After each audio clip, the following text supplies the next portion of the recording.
ಮನೆ ಬಾಗಿಲಿನಲ್ಲಿ ನಿಂತಿದ್ದ 4 ವರ್ಷದ ಮಹಮ್ಮದ್ ಫೈಜಮ್ ಎನ್ನುವ ಮಗುವಿನ ಮೇಲೆ 10 ಬೀದಿ ನಾಯಿಗಳು ದಿಢೀರ್ ದಾಳಿ ಮಾಡಿದ್ದು ಮಗುವಿನ ಬೆನ್ನು ಕೈ ಕಾಲುಗಳನ್ನು ಕಚ್ಚಿ ಗಂಭೀರವಾಗಿ ಗಾಯಗೊಳಿಸಿರುವ ಘಟನೆ ಚಿತ್ರದುರ್ಗ ಜಿಲ್ಲೆಯ ಹೊಳಲ್ಕೆರೆ ಪಟ್ಟಣದ ಸಿದ್ದರಾಮಪ್ಪ ಬಡಾವಣೆ 2ನೇ ಕ್ರಾಸ್ನಲ್ಲಿರುವ ಯೂಸುಫ್ ಮನೆ ಮುಂದೆ ನಡೆದಿದೆ.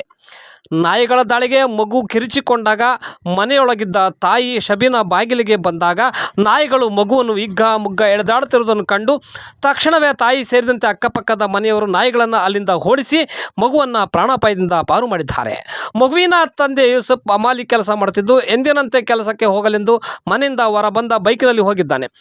ತಂದೆ ಹೋಗುತ್ತಿದ್ದಂತೆ ಮಗು ಮನೆಯ ಒಳಗಿಂದ ಹೊರಕ್ಕೆ ಬಂದು ಬಾಗಿಲಿನಲ್ಲಿ ತಂದೆ ಹೋಗುವುದನ್ನು ನೋಡುತ್ತಾ ನಿಂತಿರುವ ಸಮಯದಲ್ಲಿ ರಸ್ತೆಯಲ್ಲಿದ್ದ ನಾಯಿಗಳು ಏಕಾಏಕಿ ಗುಂಪು ದಾಳಿ ಮಾಡಿದ್ದು ಗಾಯಗೊಳಿಸಿವೆ. ಇದರಿಂದಾಗಿ ಮಗು ಗಂಭೀರ ಗಾಯವಾಗಿದ್ದು ಮಗುವನ್ನು ಆಸ್ಪತ್ರೆಗೆ ದಾಖಲಿಸಲಾಗಿದೆ.